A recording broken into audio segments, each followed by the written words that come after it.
The way I visualize my ADD is I picture a house that's filled with 4-year-olds. And if you've ever been on a road trip with a 4-year-old, you know what they ask all the time? Are we there yet? Are we there yet? Are we still doing this? And so I have to negotiate with those 4-year-olds. I know you don't want to clean the bathroom right now, but afterwards we'll get to do this. And then the 4-year-olds are like, okay, I'll put a movie in the background or I'll play an album. And then the 4-year-olds sit down while I get the work done.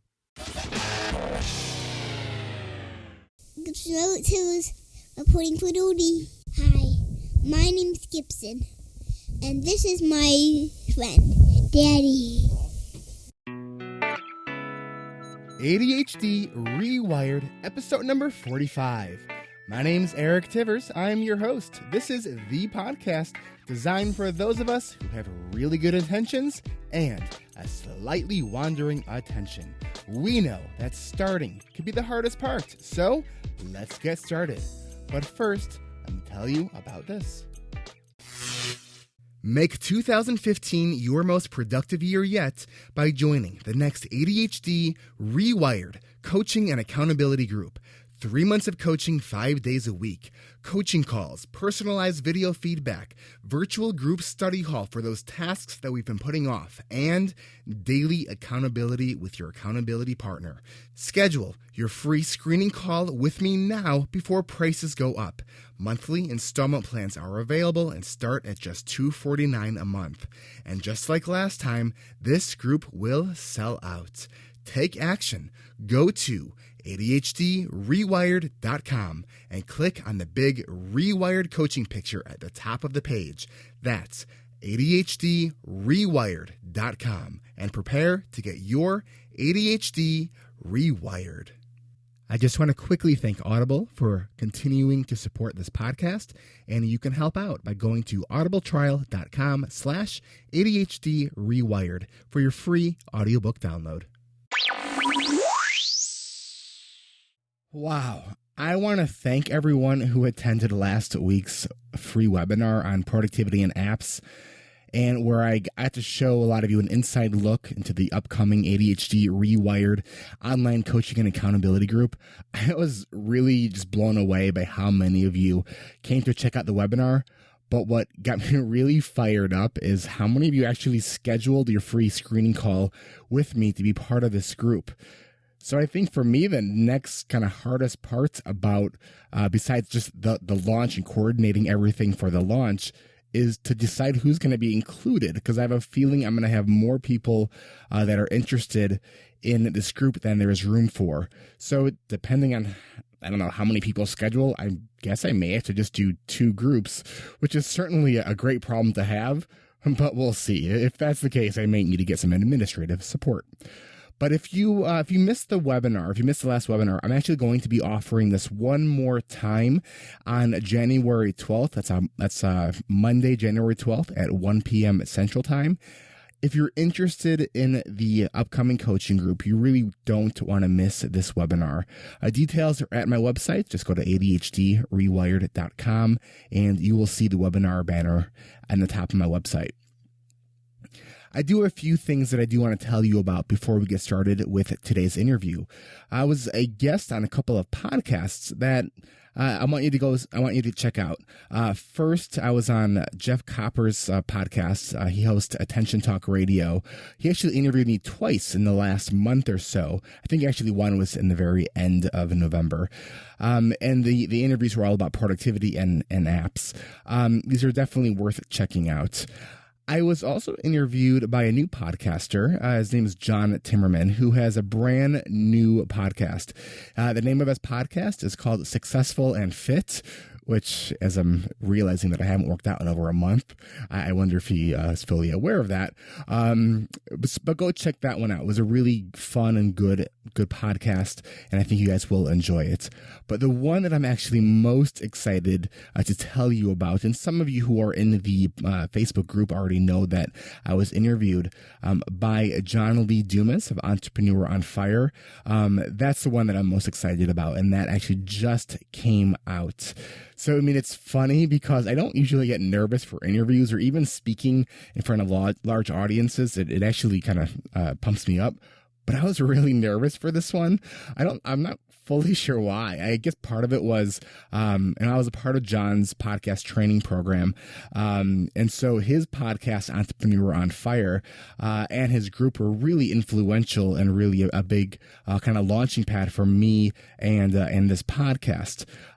So what really, I think, excites me the most, though, is that Entrepreneur on Fire has a huge audience, which means it's not just that I'm going to get the exposure. What I'm actually really excited about is that there's going to be listeners who are entrepreneurs out there who are struggling with some of the same stuff that we struggle with here. And what I can only hope is that some of the things that I said during the interview will potentially change some of the lives by giving a name to the struggles that, many of us have. But maybe before they didn't really know why. So I'm really excited about that one. I would encourage you to go check that out. That's Entrepreneur on Fire. A couple other things before we get started with the interview. On January 8th at 7 p.m. Central Time, I'm actually going to be doing a webinar with Totally ADD. It's a Totally ADD webinar with Rick Green.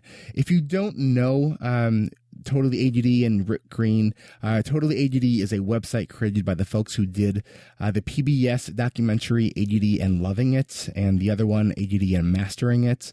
It was on PBS. It was fantastic. Their website, totallyADD.com, has really a lot of really good content, a lot of funny stuff on there, and a lot of really helpful information, including webinars and other videos that they have. So this webinar is free. Just go check it out and register at totallyADD.com. And I think that's actually all the information that I have. So without any further delay or long announcements, let's get to today's interview. Hello, and welcome back to another episode of ADHD Rewired. I am here with my guest, Ryan McRae. Ryan is the founder of MasterPresenting.com, a blog dedicated to creating courageous presenters. He has spoken all over the world, including Afghanistan. He is an Apple fanatic. He is a voracious reader and a lover of all things pumpkin flavored. He can be reached at theryanmcrae@gmail.com, and always we will have all the links to reach our guests on the show notes for this episode. Ryan, welcome to ADHD Rewired. Hi, Eric. How are you? I'm doing about as good as you. We are both a little bit under the weather with colds. Yep. So we'll have the benefit of editing any nastiness right. Of that, so the listeners don't have to listen to that. So I met Ryan at this year's CHAD conference. He attended my presentation, and he was actually one of the highlights of my presentation. During the presentation that I gave, do you remember what it was that you actually stood up and said? I stood up and said, as someone ADD and who works for a tech company, this is gold, and you need to be paying attention. And this is worth thousands of dollars of consulting. So you better get those thank you notes rolling out. So. I mean, it was funny because my mother-in-law was in the audience then, and she was like, "Did you know that guy?" I was like, "No." I was like, "You couldn't pay someone to stand up and do that." It's right. Like, I know, but maybe I should, because that was pretty awesome. Yeah.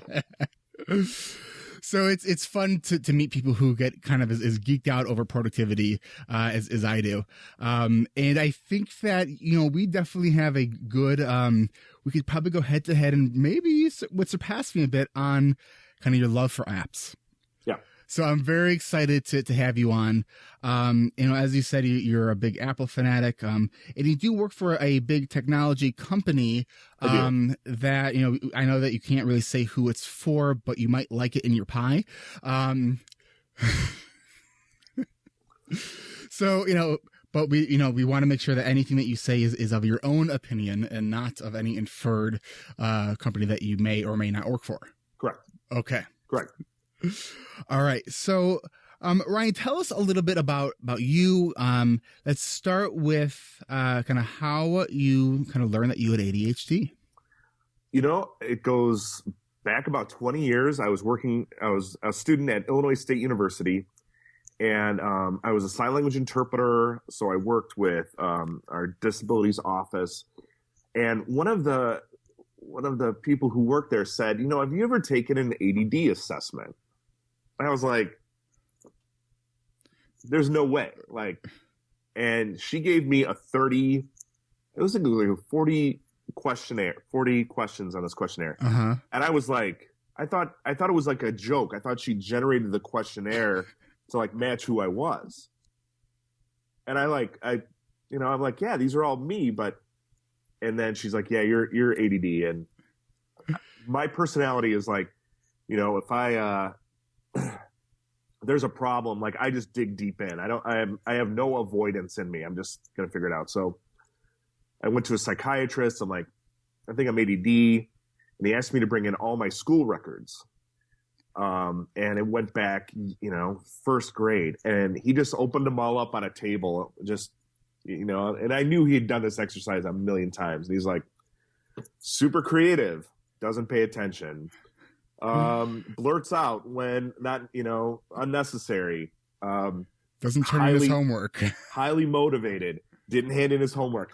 And he's like, yeah. And it was like, and so I was like, all right, I'm ADD. And it's interesting too, because when I was actually in college, and I went back to kind of dig through my educational files, and because I wasn't diagnosed until college, and what was amazing to me was looking at all the comments in that from the time I was in kindergarten.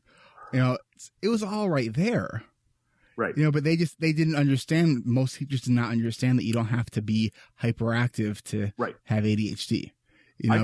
I could sit still, no problem. I'm not, I was fine just being very relaxed, but in my head, it was just, not there.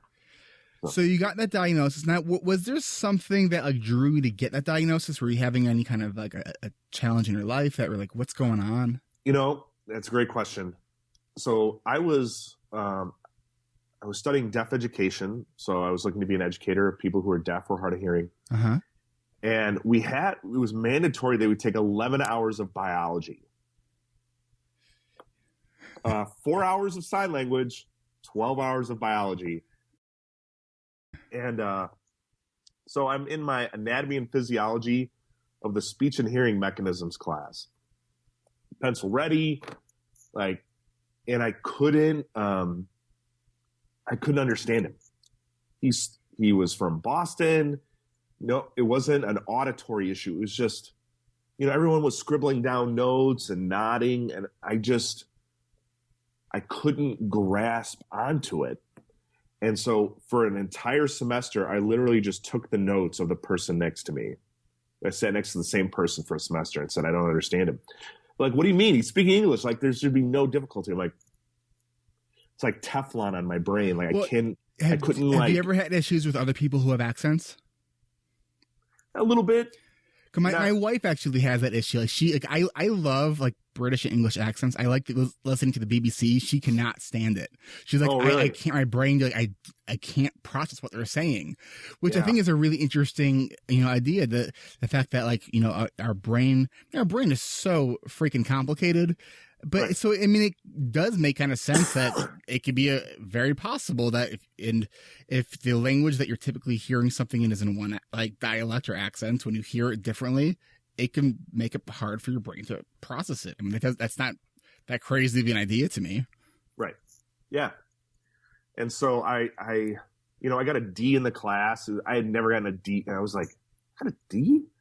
I was in the honors program, and and then ironically, I was a sign language interpreter for that class for another year. So I had to take it really I took it 3 more times, and it forced me to listen to it because I had to interpret it. And it was just, wow, brutal. It was brutal, but it was one so of those you were things. Interpreting the guy that had the accent.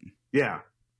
So that's intense. Yeah, it wasn't really that accent that killed me. It was just the content of the information. I just couldn't care less. I was like, Right. this I is took when I was in college, I took an econ course at the community college because there's no way I could pass it at the like the 4-year college level. So I went to my local community college, just College of Lake County, and we're from the same area, so you kind of right. are familiar with that. And this guy that was a teacher, English was not his first language, nor had he mastered it yet.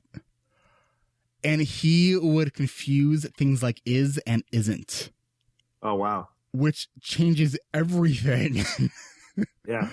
That was, I know I am one person in that class, and I'm sure I'm the only one who was thrilled to get an unearned C. Right. It was, we had a final where he walked out of the room during the final, and the answers were on the back of the test. And we're all kind of looking around. And we're like, what's this? We went with it. Yeah. So, my understanding of economics does not affect me or my clients because I know what I need to know. It's right.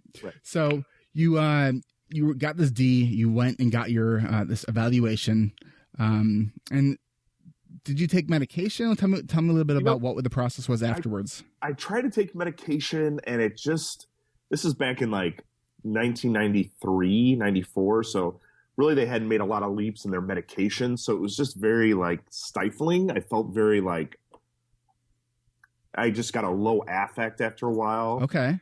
And so I just kind of stopped the meds and possibly too high of a dose. Yeah, it might have been a high dose. It, I was at a college, so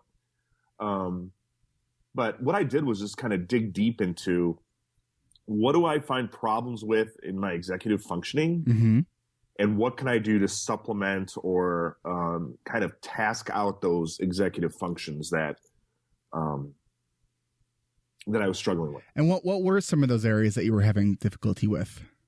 So like note taking. We kind of grew up with the note-taking idea. It has to be this way. It has to be this way. And so I was like, you know what? I'm just going to take notes the way I want to. So if I had colored pencils or scribbled how I wanted or... Are you a doodler? I'm a doodler. Great. And so I made sure and I would sit in the first 3 rows of my class to kind of force myself to engage. And that way... just kind of retain the information. Because I was a sign language interpreter, I would switch into that mode and say, how would I interpret this? And then it forced my brain to lock into, you have to be able to explain this. And so my retention was higher. Interesting. Because that would put me in almost like a metacognition state of like problem solving. Like I am sure too that when you're thinking about sign language that when we think about going to do something, these mental kind of rehearsals that we do in our mind, the parts of our brain that are required to actually go through those motions are actually being activated, but our kind of motor responses are suppressed. So if we look at a functional MRI scan, like let's say you're thinking about running, the parts of your brain that are activated when you run are going to be lit up, even though it's not going to be triggering the muscle because you're just thinking about it. So I am sure that when you're thinking about how do you process that, the parts of your brain that are responsible for moving your hands for the sign are also lighting up. And so you're engaging a part of your brain to make actually processing more efficient. So from a neurological level, that's really interesting that was working for you because that makes a lot of sense. Yeah. So I get geeky on this brain stuff too because it's fun when we know like, oh man, that's how this works. That makes total sense. Yeah, and then I just kind of started slowly managing it. It was never really there was never really a bottom. I never really just like had that, but because you said you were always a pretty motivated person. Yeah, highly. Yeah, so I'm very goal. I try to make my decisions ahead of time because I know ADD brain is just going to flush them down the toilet. So when I'm having like a very great executive function day, I like put out the plans because I know that could dip. And so, yeah. So tell me some of the, so you said you were having a hard time with things like note taking. What else were you having a hard time with? Like just keeping a schedule, so, this is back before everything was digital. I would just have that Franklin Covey planner, and I would literally I remember just one day I just ordered a pizza, grabbed some Cokes, and every day I put in my school schedule. And that way when I turned the page, I knew what was going on.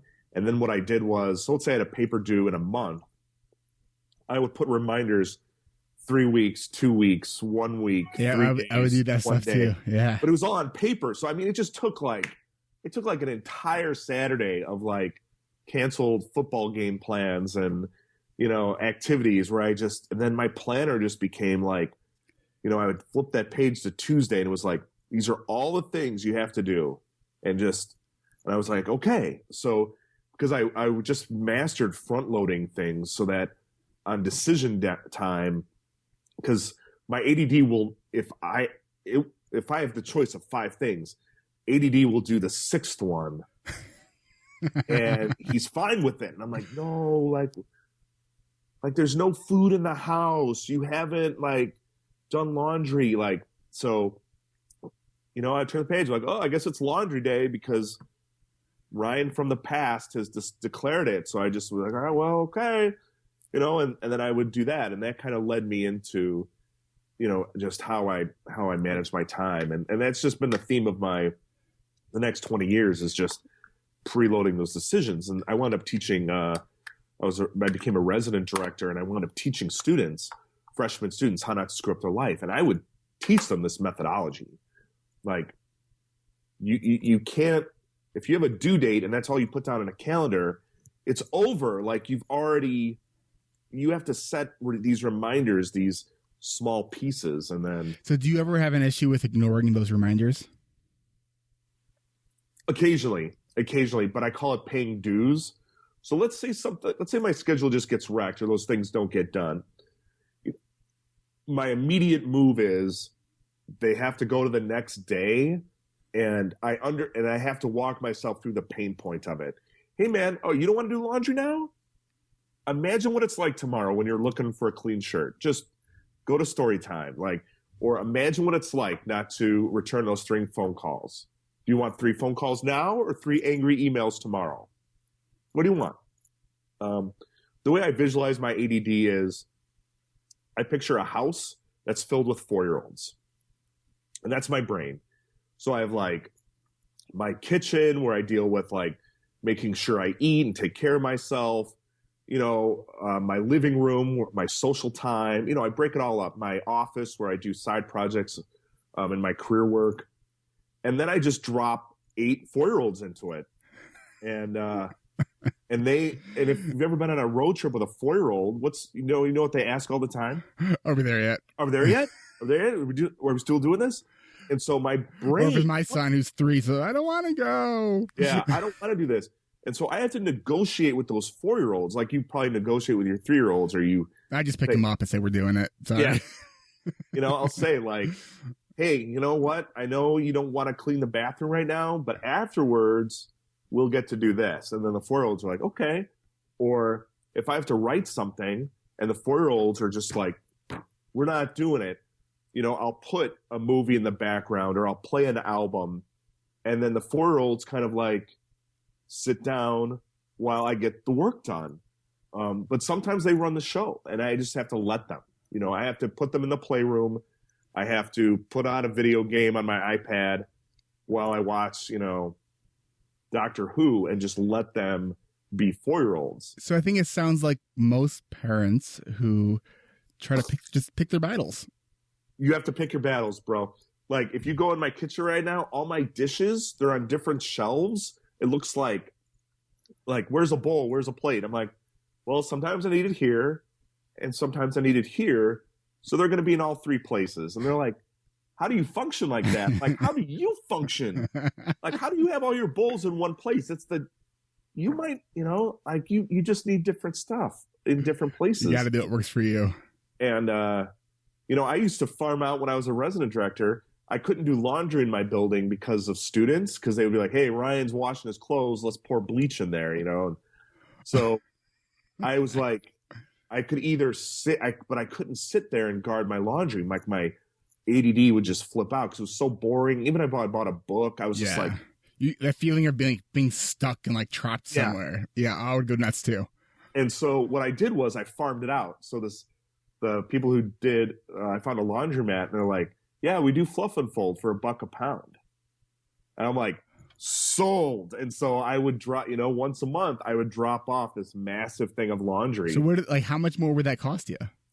It cost me about $40 to $50 a month.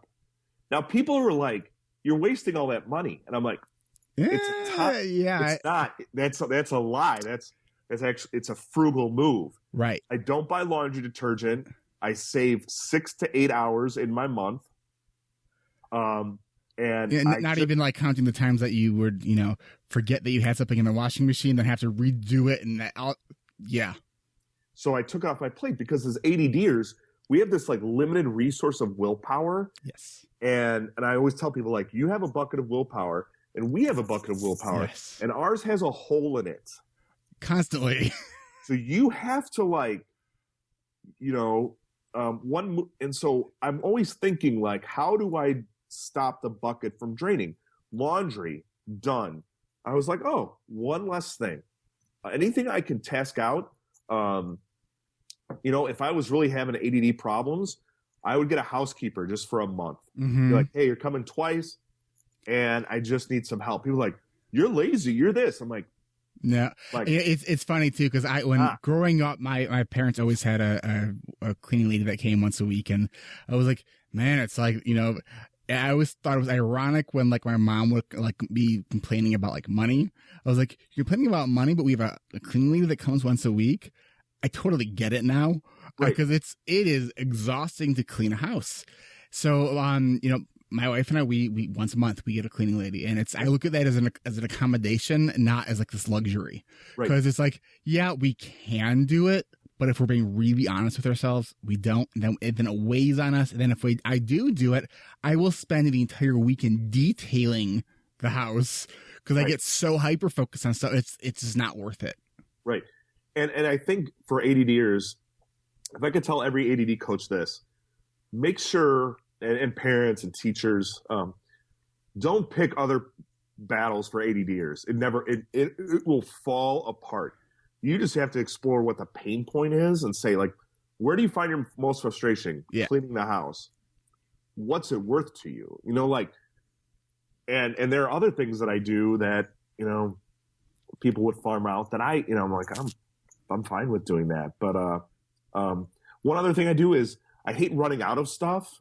My pain point, like, I run out. Like, so I have 5 toothbrushes, a lot of paper towels, a lot of, just so that it's stuff we're going to use anyways. Yeah. So I don't experience that, like, oh God, don't make me go to the store again. Like, occasionally I can look like an episode of Hoarders, but I know that it's going to be okay. Like, it's organized chaos. It's and that's fine. Maybe when I was single, one of the things that I used to do is I would kind of do the same thing. I would stock up on stuff, but then I would put like a sticky note on like the second to last of that item, and say, I need to go buy more. Like, this is my cue now. So then now it's added to my list. Now my best strategy is my wife does the shopping. Oh my gosh, am I grateful for that? Yeah. Yeah. And I tell people, don't let other people decide what's sane and what's not for you. Like, people are like, that's crazy. It's like, that's function. Like, that is function. So another thing I do is I eat the same sort of meal. Like, I only like Trader Joe's shrimp stir fry. I got 12 of them in my freezer. I don't want to. Ryan, I think that we are very similar. Breakfast is, I have the same protein shake for breakfast. I've had the same protein shake for breakfast, I think, every day now, probably with a handful of exceptions, for the last 3, maybe 4 years. Right. I like it. I don't have to think. Like, I can, my brain is still waking up. I am not using my executive functions because this is such an automatic process for me. It takes me some time, but like, it's worth it. Yeah. And I think a mistake sometimes happens in coaching is they go into a fix mode, and especially with teachers. But I think the inverse that people say is like, when do you feel the most pain in your ADD? When do you feel the most joy? Give me a day that you felt like you were on point on everything, and tell me when you just shipwrecked it. And I think those 4 questions like find those strategies, and they find, how do I experience less pain and frustration, and how do I find more joy? Mm-hmm.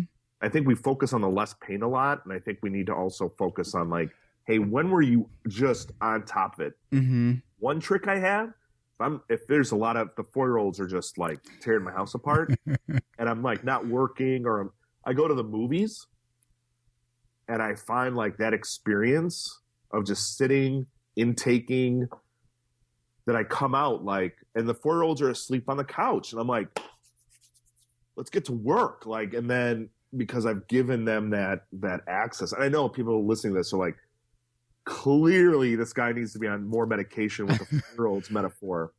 You know, I think it is so clear how well you know how your brain works and how well you know how you work. And I think, you know, if there is one thing that if you could say, okay, what do you do for ADHD?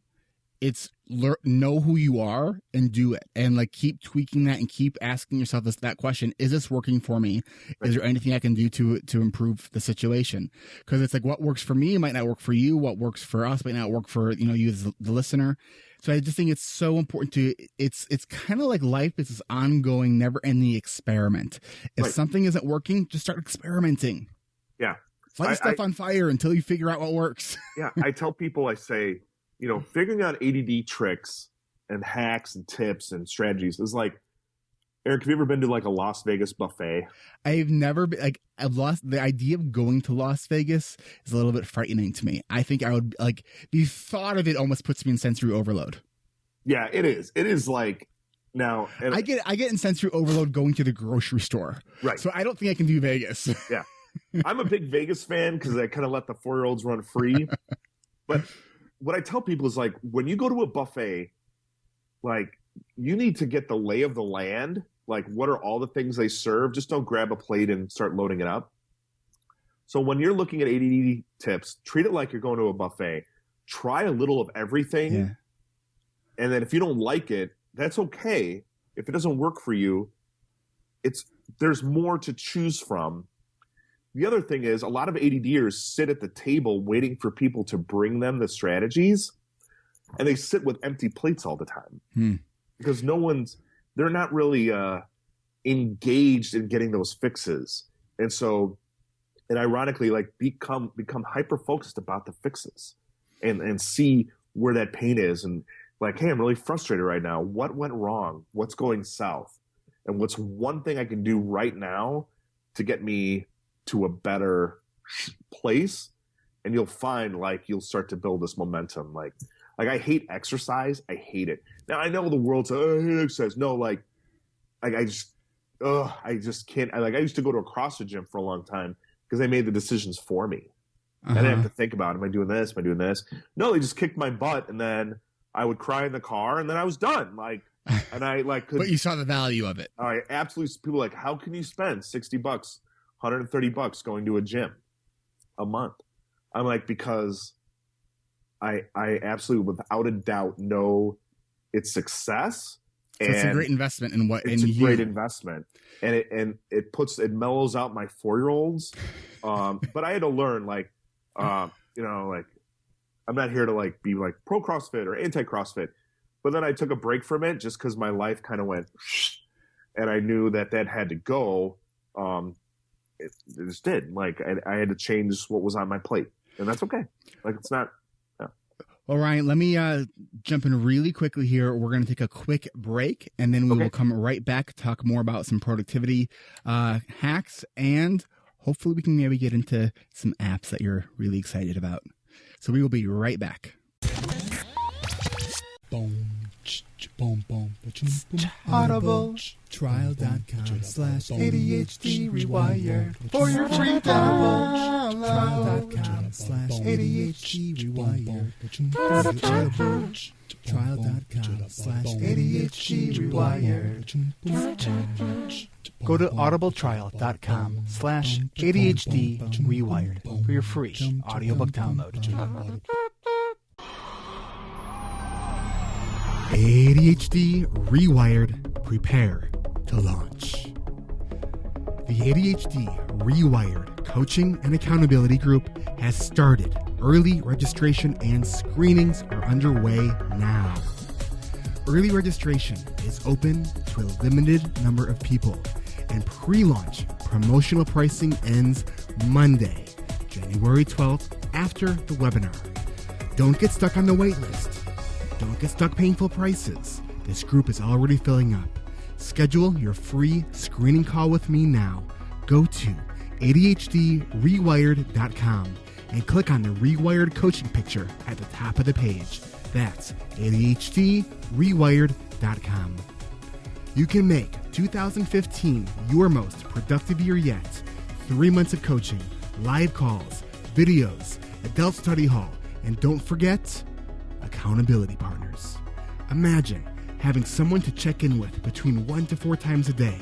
Not to chit-chat, not to waste time, but to share your daily objectives and get encouragement along the way. Learn about this group at the next webinar on Monday, January 12th at 1 p.m. Central. More information is at my website. If you know how to use Facebook, if you have a webcam, and you consider yourself technologically savvy, this group is for you. Get ready to go from what you intend to do to done. Prepare to get your ADHD rewired. Go to ADHDrewired.com.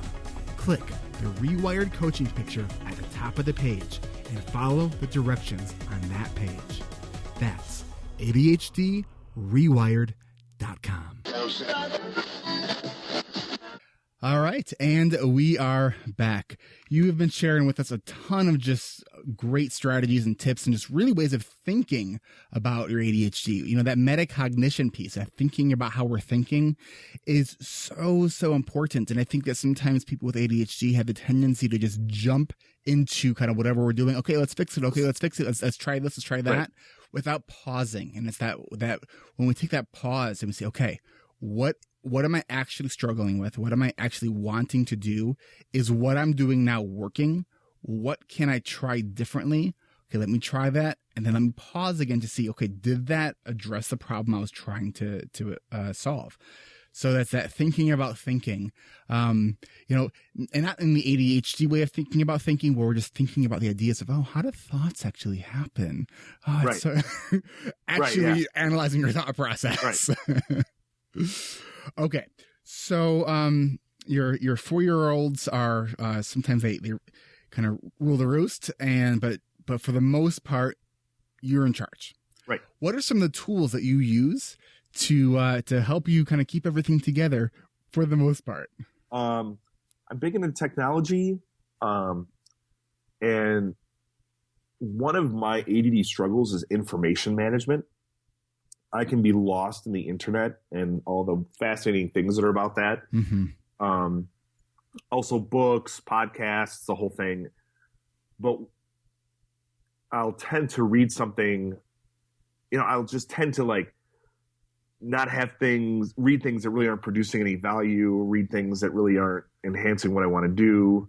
And so one of my big information management, I kind of built a funnel, like a tech funnel of information management. Mm-hmm. And I use two programs, If This, Then That. Love it. If, yep. And Pocket and Evernote. If This, Then That is an app where you sign in and you have these channels: Evernote, Twitter, Facebook, Dropbox, all these. Text messaging, phone calls. Phone calls, weather. And what happens is when one program does this, another program will do that. So if this happens, then that happens. For example, if I favorite something on Instagram, it will save it to my Dropbox. Mm-hmm. If I send out a tweet, it will post it on my Facebook. Can you give us something that maybe isn't social media related? Because I know you and I use a lot of that stuff for social media. But what about for other listeners who are just trying to learn about ADHD and trying to get some productivity tips? If something trends on Lifehacker, it will save it to my Pocket. Okay. What Pocket does is you put it in your web browser. There's a little symbol you download for your browser. You click it, takes the article from the web, puts it in Pocket. So it's like just taking articles from the internet and putting them in a file folder for you. Then you can read at your leisure, strips ads, strips other content. So it's just your base article. Nice. So what I do is, if this, then that. If I like something if I star an article on Twitter from my ADD, like people who publish, it will save it to Pocket. Anything I save on Twitter saves it to Pocket. I can then And then what's your process to go through that? I'll flip through it, read a little bit. I'll either trash it or favorite it. If this, then that. If I favorite something on Pocket, it drops it into Evernote. So now I get to save. It's a sifting activity to save all my favorite things. So I look at all the articles, I throw them into Pocket, look at those, throw them into Evernote. That way it saves the core things I like. Great. Then when I save it to Evernote, I can put like read for later, reference in a blog, send this to a client. And then when I'm in Evernote, I just have this archive of things I really enjoy. Now you're big into Evernote. I'm huge. So tell us a couple of your favorite things to do with Evernote. Evernote. Just stop listening to this podcast and download Evernote. So Evernote is your warehouse of information. So you can save anything to it. PDFs, audio, web pages, emails. You can forward emails to Evernote. I do that all day long. Yeah. You can use devices to take pictures of things if Evernote's on it.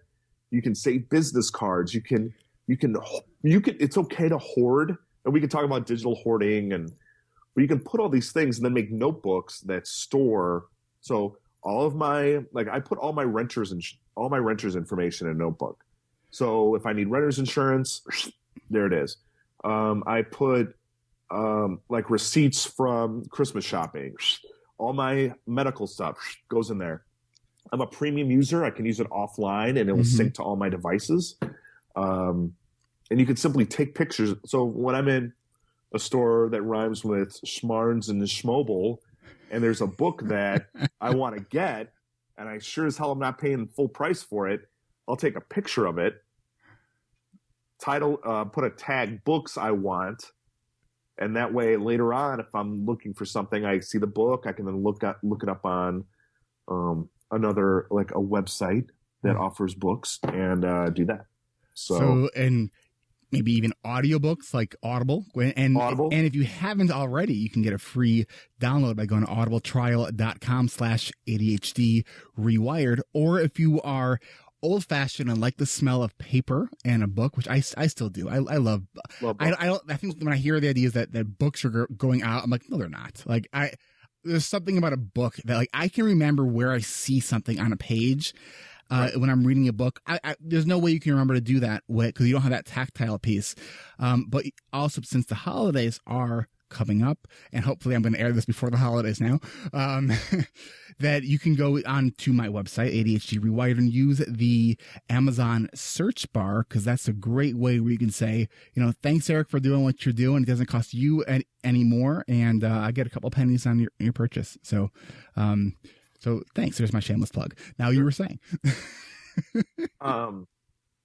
Evernote, can you do reminders? And also when I present, I present on the side, I do trainings and I'll come into a local library. I want to ask you about reminders in Evernote. But yeah, local library near you I'll be at. But if I'm preparing for a presentation, my ADD does not like to come up with all the content, all the design, and all the execution at the same day. Okay. Can't do it. I get very stressed, I get very anxious, and then it all just shipwrecks. So what I use Evernote for is I capture I'll do the Pocket to Evernote issue. I will capture just images I like. I'll take pictures of things I like that I'll include in my slide design. And I just slow and steady it, just piecemeal into that presentation. Then I'm ready to write it. My research is done. My images are done. My content is fluid. You have a process for it. You have sounds like a very good process for that. ADD is about managing process. Yes. Because we don't process like anyone else. And we don't process the same. Right. And that's okay, but it is just systems and processes. That's all managing ADHD is about. And I will go to the wall on that. Like, I would agree with you. People are like, oh, I have all these feelings inside. Da-da. No, you don't. You just need a system and a process. Like, well, now I know. And I don't know if I would. I don't think I would discredit that as much as you just did. But what I mean is, people are like, my ADHD is more unique than anybody else's. And I'm like, no, we're all unique. None of us are as unique as we think we are. But yes, we are. We all are unique in our own way. But like that process finding, like that is what gets us to like to a level we need to a higher functioning executive functioning level. Yes. But I'll talk to clients that are just like, they're very defeatist. Like, nope, there's no system out there. I've tried this. It's not. I've tried making a list. It doesn't work for me. Yeah, I'm like, yeah, no kidding. Like, because you have to do the actual task that's on the list, and I'm not even kidding you. I think that's one of the thinking errors that a lot of people have when I start working with them, is that there's this kind of unconscious expectation that putting it on a list gets the task done. Right. It's like, no, putting it on the list is what helps you remember all the things you need to do, but you need to have a system of looking at that list, going through that list, of doing the things on that list. One of the best ways and I think it could be like analysis paralysis. They look at like 12 things. And they're just like, what I had to do was put, I had index cards. They're all around my house. I would just make the 12 things. I would put one on each card. I would shuffle up the cards and be like, this is it. This is number one. Do you know, I know I've heard of that before. Do you know who is that a particular kind of productivity? That's the Ryan McRae method. Got it. Trademark pending. Hashtag trademark pending. So, so I wanted to ask you though how you use reminders, because I found that in Evernote, I found that the reminders doesn't really push anything. Like maybe I don't have it set up right, or is it just that they don't push really well in Evernote? They don't push really well yet. I'm not a big reminder guy. I use another system for that. What do you use? I use just my calendar app, or a calendar, and then just do it that way. And which calendar app is that? Just calendar. It's called calendar. So it's just called calendar, or you're just being really vague about it because of a company that you may or may not work for? Yes. Man. I think we'll have to do another interview where I disguise your voice. I know, right?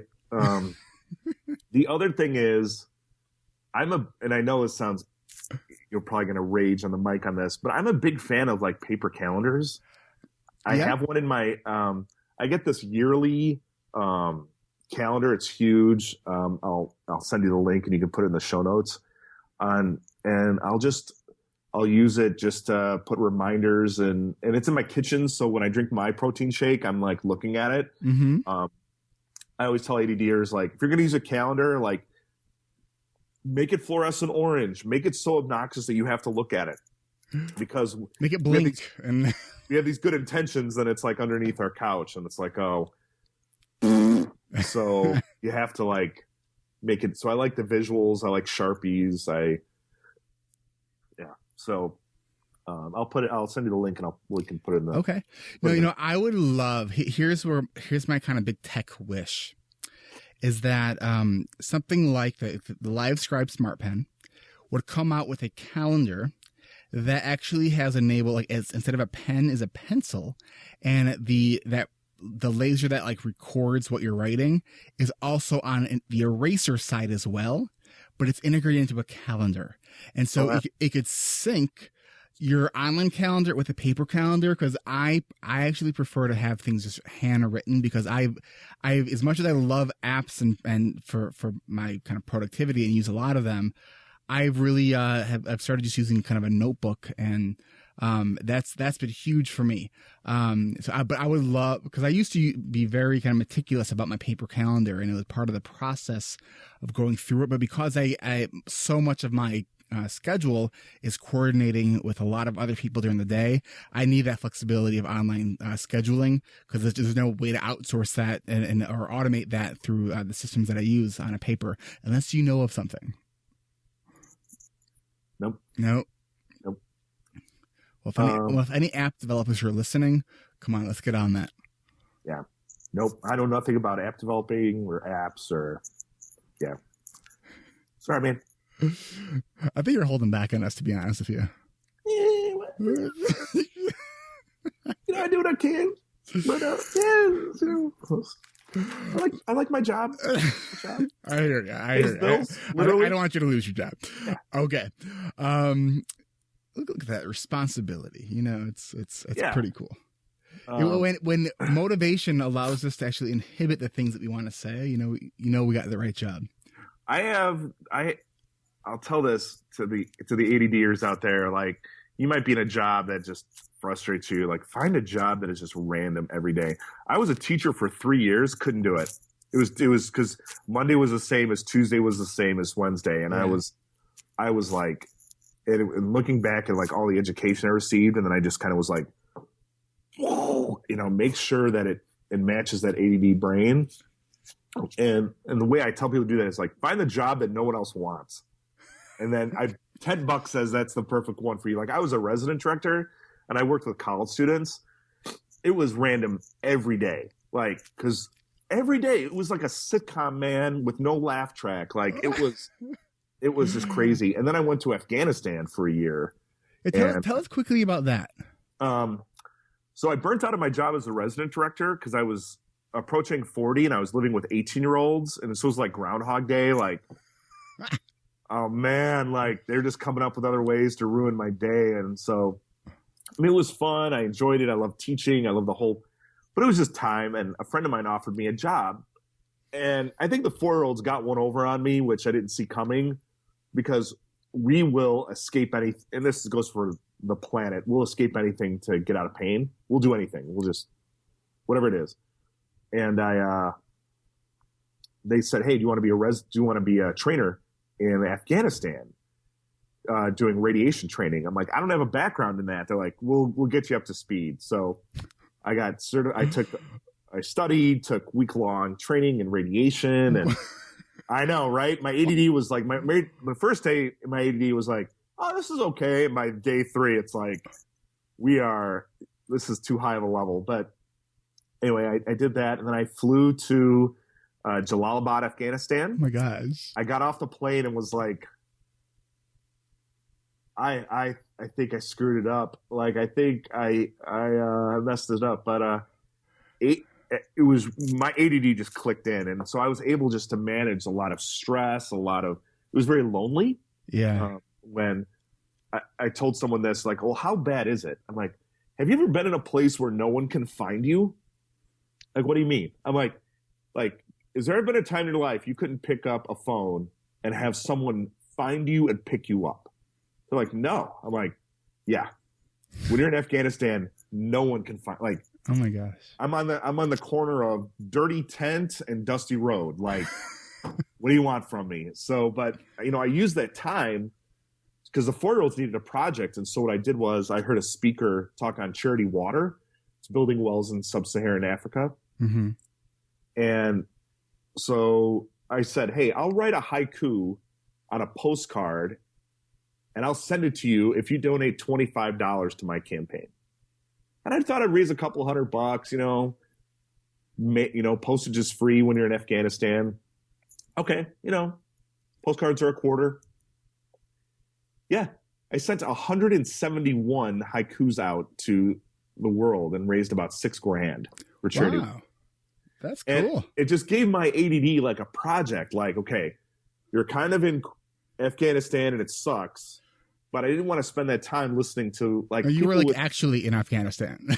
Yeah. Like I was actually there. So, and soon after I was in Jalalabad for 4 months, I moved to Bagram, which is like one of the main bases, and I got to work with soldiers, and I got to I got a really rich experience. I raised money for a charity. I wrote a couple books. I just kind of said, like, all right, you're in this place. What's the best you can make of it? And that's another ADD trick. Like, you might be in a job you hate, but what's something your ADD might love? Like, I would agree with you. I think that is an aspect that I see with a lot of people with ADHD is how do you make the best out of a situation? Now, certainly not everyone has that trait, but I do see that I see myself that way. And anytime I'm presented with something that I'm like, oh, this sucks. I'm like, okay, how can I make this bearable to even good? How can I kind of turn it so it's my brain can deal with it? Right.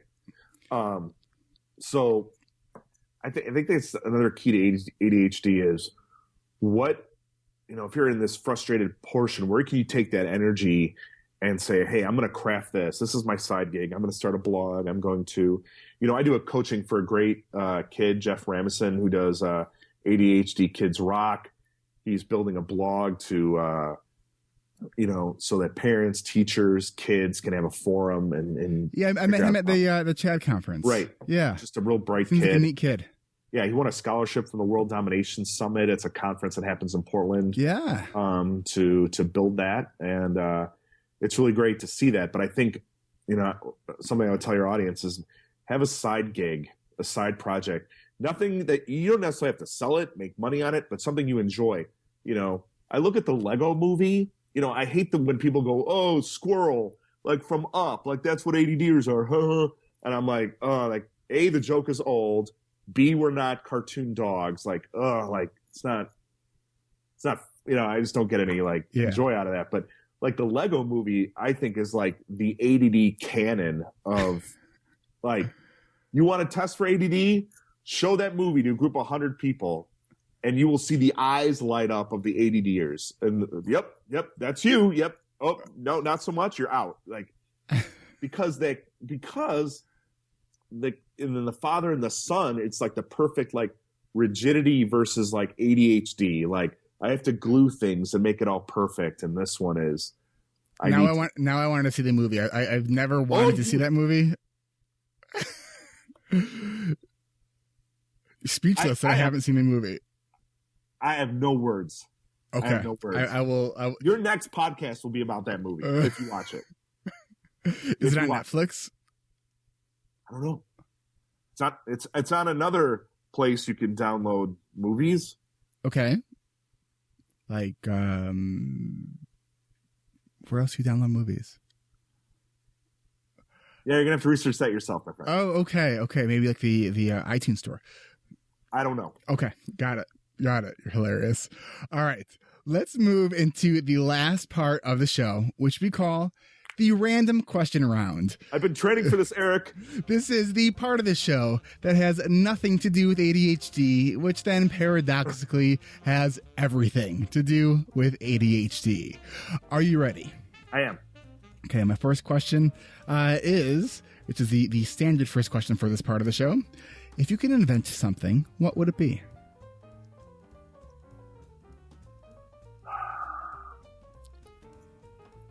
I would say, do you want it like practical or do you want it like frivolous and fun?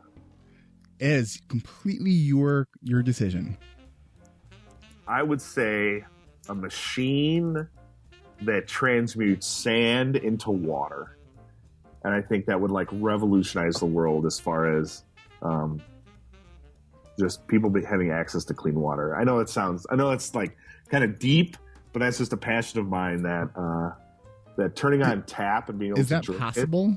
I don't know. Not yet, I don't think. But turning sand into clean drinkable water. Because I lived a year in Afghanistan and there's no potable water there. You can't get it. So, yeah. I drank from bottles for a year, so I probably have like a lot of health issues, but what are you going to do? So. Okay. Huh. What else you got? Is that just one question? No, it's the rest of them are ones that I just kind of make up as we go, and I haven't thought of it yet. All right.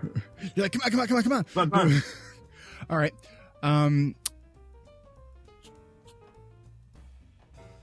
If you could,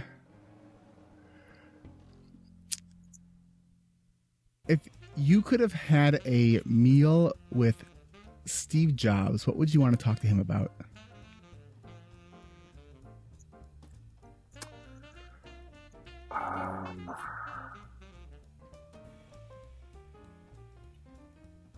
Or what would you want to tell him? What would I talk to him about? Actually, I would thank him.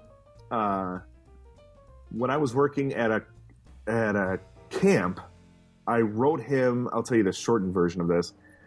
It was Finding Nemo had just come out, and I wanted to see it. And I saw it with my friends. We were all like blown away.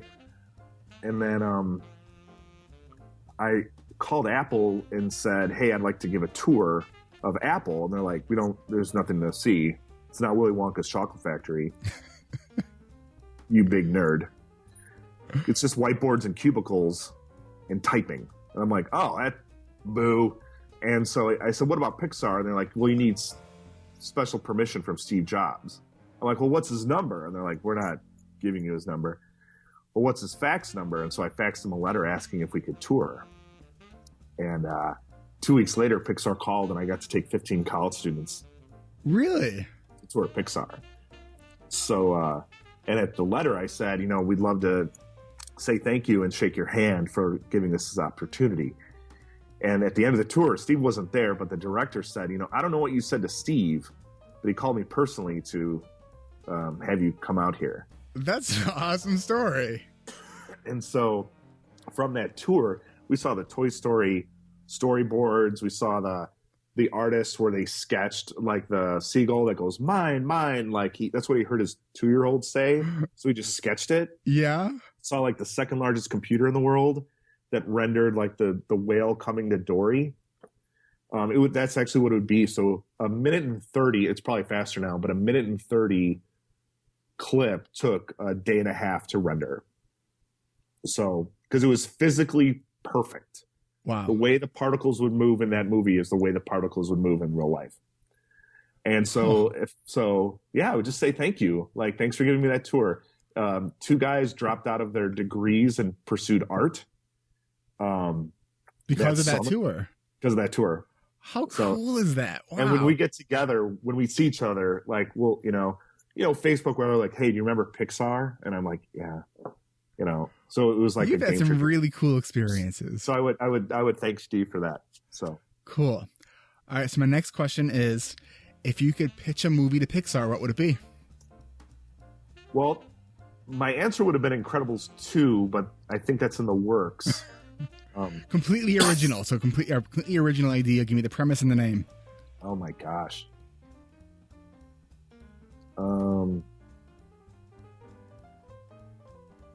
Man, that is I would call it The Three Frauds. Okay. And it's about 3 girls who, it looks like one of them slayed a dragon, but instead she had a conversation with a dragon to play dead, and she would feed him all the carrots he could ask for because she loves to garden. The other girl saves a duke looks like she has super strength and she lifts a boulder off of him, but really she uses a lever. And the other one, she saves a town from a fire because it looks like she put it out, but instead she like knocked down like the water cannon next to the thing that holds all the water in the town and like put it on there. And so they get picked for this academy where it looks like they have powers, but they don't. They're just really smart. And they're afraid of being found out. And so that's my... Did you just come up with that? No, it's a book I'm actually working on right now. Okay, I was like, man, if you just came up with that's awesome. Yeah, so... but no, I like that. It's yeah. Because I think... That notion of feeling like a fraud. Yeah. That can be powerful. Especially girls have a hard time. Like, they talk about struggles in math and science. And they don't get the attention they need. And especially ADD girls can kind of like present very differently than ADD boys. So yeah. Well, Ryan, thank you so much for spending some time with me. I do hope you start feeling better soon. Yeah, you too. Is there any kind of final words that you want to kind of leave us towards the end of the podcast? You know, I just can't talk right now. I'm just tell us how they can reach you. So final words and how can reach you. You can reach me at the Ryan McRae at gmail.com. It's TheRyanMcrae.com. I'm also at masterpresenting.com. I would say if there's a parent out there that's super frustrated about their 13 to 15-year-old ADD student, that, it gets better, it takes time, and that the student you see now isn't the student they're going to be in 5 years. And just to keep hopeful and just keep learning and just teach them how to enjoy their ADD instead of having to always, be a battle. You can hold hands with that 4-year-old once in a while and it's going to be okay. Love it. Love it. Well, Ryan, thank you so much. And we will be in touch. Great. Thanks, Eric. Thank you. Well, ADHD Rewired community, as always, I want to thank you for listening. And for those of you who have subscribed and left ratings and reviews on iTunes and Stitcher, I especially want to thank you. Have you been listening for a while? Do you enjoy this podcast? Do you look forward to hearing a new episode every Monday? If you're listening through to the end, there's a good chance that either you're a dedicated listener or maybe you took your meds. Either way, whatever your reason is, thank you for listening. And I just really appreciate you. But I guess that thanking you and mentioning how important these ratings and reviews are maybe isn't enough. So I've decided to channel the energy of NPR's Ira Glass. Ready?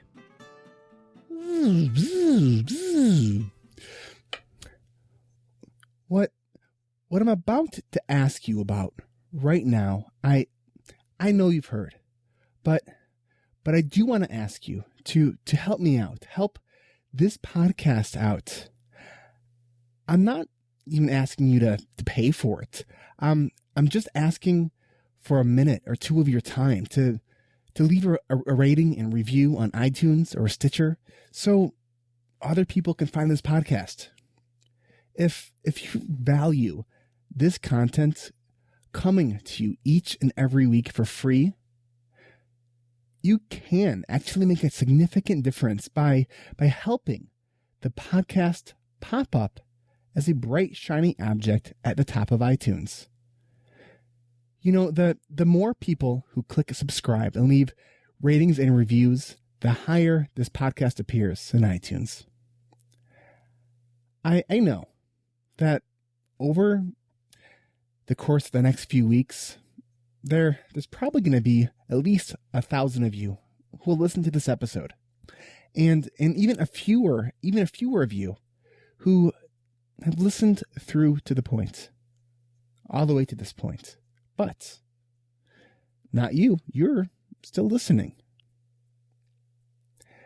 And you know what? You can continue to listen week after week and never leave a review. It's true. I can continue to produce this podcast and bring it to you week after week. And you can, if you choose to, just listen. Or you could take just a minute, okay, maybe 2 minutes at best, and leave a review. I guess it's up to you. Maybe you're having a hard time remembering. I get it. Tell Siri to remind you. Listen, I already know you have a lot on your plate. I get that feeling of not being able to feel like you can add one more thing to your plate. I get it. But let me just ask you this. Has this podcast helped you in any way? Any way at all? I don't know. Maybe it hasn't. but you're still listening. I don't know. If you value this podcast, if I think of the way I value a podcast, one of the things that I think to do is to just contribute a few minutes and leave a review. It really is that important. But it's up to you. Really. Ending the transmission of channeling of Ira Glass. Don't forget, there are some exciting, in case you just don't know, Ira Glass is the host of This American Life's, NPR's This American Life, which is an amazing podcast and show that's aired here in Chicago, in the Chicago area on WBEZ. Okay. Don't forget, there are some exciting things coming up. Join me this Thursday for a Totally ADD webinar. Now, all my webinars have that element to it, but this is actually totally ADD. Go to Totally ADD or my website, ADHDrewired.com, to register for this free website. As I mentioned earlier, Totally ADD is the website hosted by the people that brought to you PBS's ADD and Loving It and ADD and Mastering It. They have a great forum, a lot of great products and services, and a wonderful community there. So I'm going to be the speaker, the presenter at that upcoming webinar. And the title of that webinar is something to do with 15 apps for 2015. I did write this all out, and now I'm not looking at it. Next Monday, I will be hosting another Productivity 2.0 live webinar. This is one that I am hosting. At the end of the webinar, you can... now I'm going back to my notes. You can, I still have a cold too. I don't know if any of you caught the webinar that I did last week. I had just started a pretty nasty cold, and it's been taking a while to get through it. So yes, that's my excuse for my distraction of going through my outro. Let me start that again. Next Monday, I will be hosting another Productivity 2.0 live webinar. At the end of the webinar, a special launch promo code. I'm just reading what I wrote, for a discount on this group. Probably meant that you can get a promo code for a discount on this group. Oh, this is a train wreck. Let's finish this up quickly. If you're interested in the next ADHD Rewired coaching and accountability group, let me know now by going to ADHDrewired.com and click on the Rewired screening picture that's at the top of the page. The prices do go up again next Monday. I believe the date's the 12th. In the year 2014, and this group is actually already filling up, so really don't wait if you were thinking about this. Wow, that was kind of an interesting outro. So I just want to thank you again for listening and truly for being an incredible community. Don't forget the full show notes and resources mentioned on this and all other episodes of this podcast are available at ADHDrewired.com. Thanks for being you and doing what you're doing. I hope you had a great new year. And until next time. Oh, hey, you're still listening. Hey, I wanted to share with you really quickly. Over winter break, over the holidays, I brought my son into my office with me. And we actually recorded like a 15-minute interview, which was hilarious because he's 3. So here is just 10 seconds of that. Enjoy.